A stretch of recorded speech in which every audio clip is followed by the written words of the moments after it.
Yesterday I posted this really angry and kind of hopeless sounding Facebook status in response to the shooting at Pulse nightclub in Orlando, and my thinking on the topic since then has changed a little bit.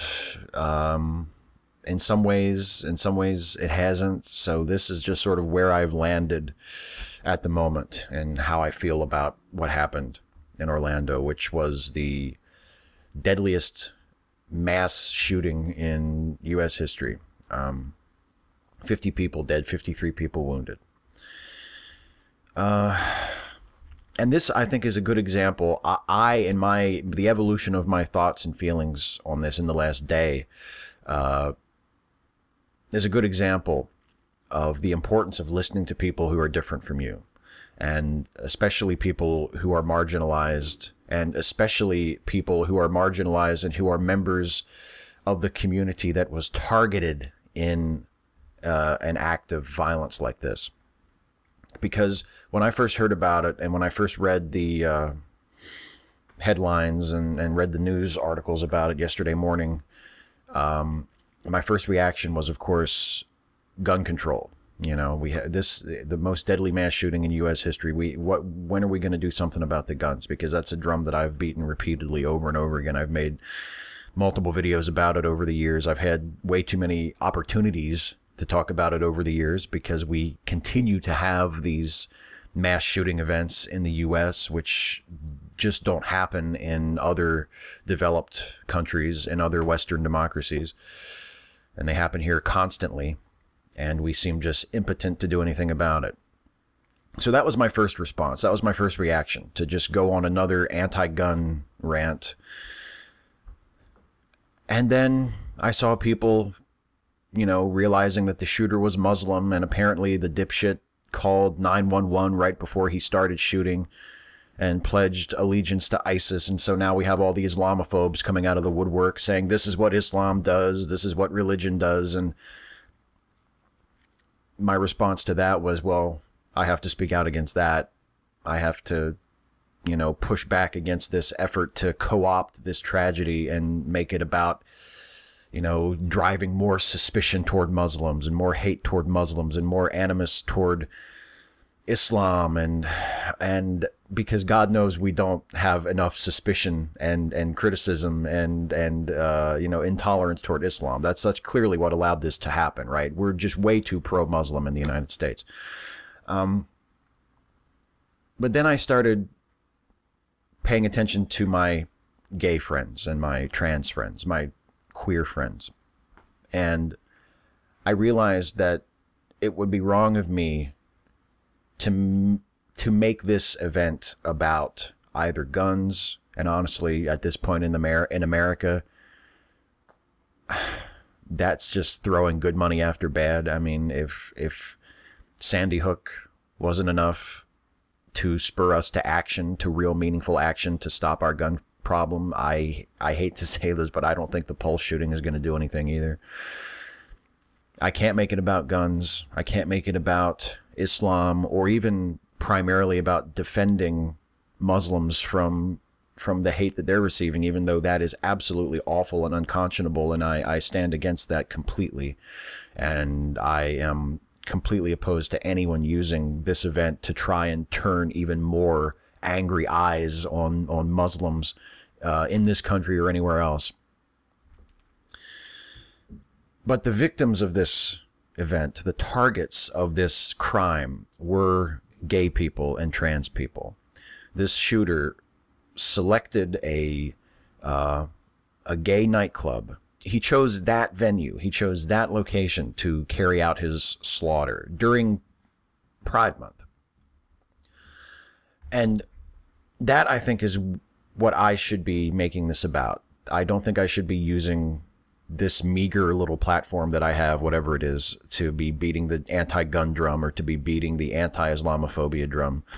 I think this is an opportunity, and I have been convinced of this and sort of shown this by listening to my gay and my trans and my non-binary and just my friends who identify with the groups that were targeted, I've realized that this has to be about them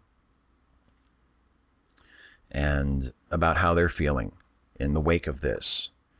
I've had multiple friends of mine on Facebook point out what a violation this crime is to them.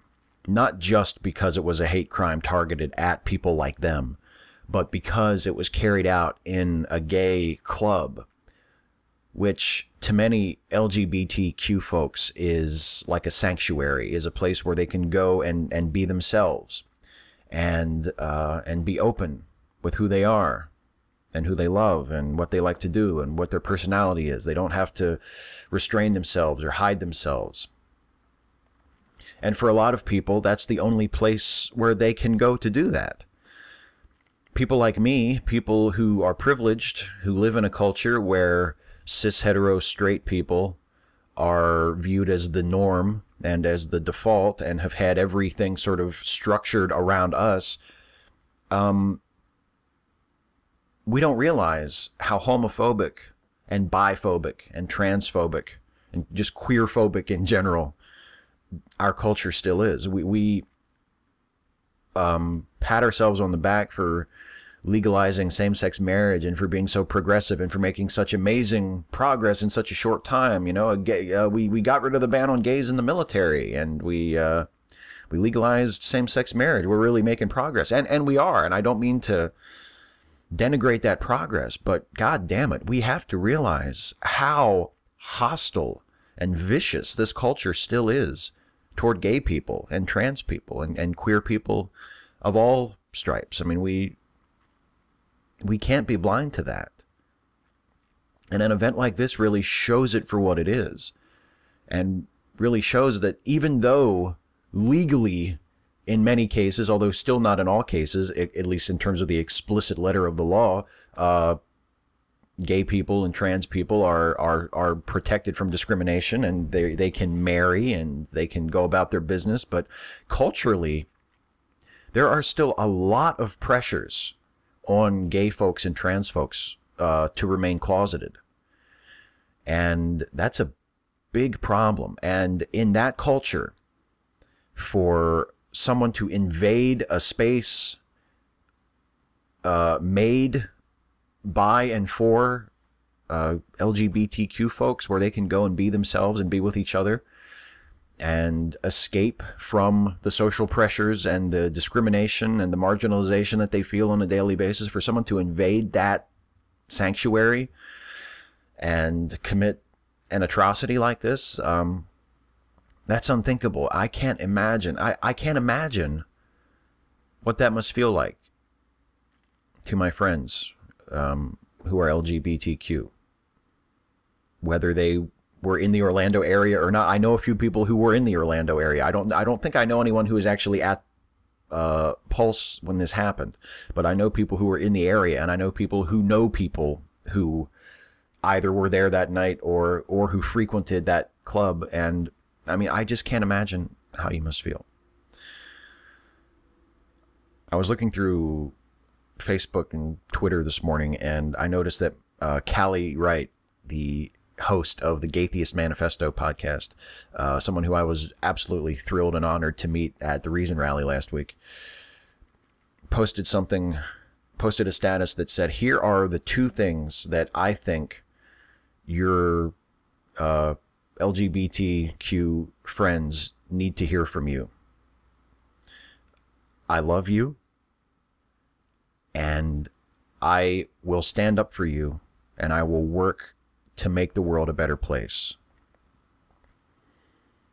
And that's what I want to say with this video, for whatever that's worth. If you're watching this and we know each other personally, and you are a gay person or a trans person, a bisexual person, whatever you are, whatever color of the rainbow applies to you, and you feel hurt by this, you feel scared or endangered or violated or just sad and upset,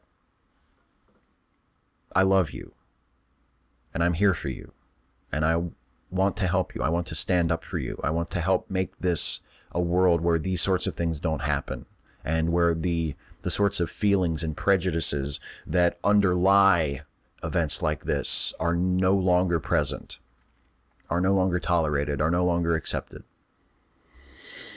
Because I think it goes beyond the gun issue. I think it goes beyond religion. Yes, homophobia is a problem in Muslim communities. It's also a problem in Christian communities. It's also a problem in atheist communities, though we like to think ourselves above that sort of thing. It's a problem just in general. It's something that we're all guilty of. It's something that we all need to work to improve and to get better at. We can always be more inclusive. We can always be more loving. We can always be more open-minded and tolerant and understanding, and we need to work on that. And that's the most important thing I think that I can say as a straight person who wants to think of himself as an ally and wants to think of himself as someone who can be counted on to stand up and speak out and say the right thing and do the right thing, or at least attempt to. That's, I think, the most important thing I can say is I love you and I'm with you. And I'm not going to say don't pray. I'm kind of over that. I made a video a few years ago where after the earthquake in Japan, where I said don't pray, help. And I'm just over that. If you're a person of faith and praying for Orlando and posting on Twitter or Facebook that you're praying for Orlando gives you some relief, gives you what you need, then I'm not going to tell you not to do that. And if that's your way of showing solidarity with people who are suffering from this, if that's your way, you know, just like I just said, I love you and I'm with you. If your way of saying that, if your language for that sort of thing is I'm praying for you, good for you. You know, good for you. I see no purpose in starting a fight with you over this. If that's your way of showing solidarity, then good for you. I'm glad that you're doing that. But I will say this. Whether you are the type of person who feels compelled to pray for Orlando or not, whether you find that a good thing or whether you have like an inner contempt for that sort of thing, regardless of your prayers or lack of prayers, if you can possibly afford to part with a few dollars or a few pints of blood to help in a material way, not just in offering emotional support, which is important and is not nothing. But if you can help in a material way, I would ask that you do that for the victims in Orlando, for the victims of Pulse. And there are some links in the description of this video that can point you in the right direction. Someone started a GoFundMe page to raise money for the victims of the Pulse shooting. It was just started yesterday. They've already raised, at this point, as I'm recording this, almost $1.5 million. I mean, it's amazing. It's an incredibly stirring thing. I shared it on my Facebook yesterday. I made a small contribution to it myself.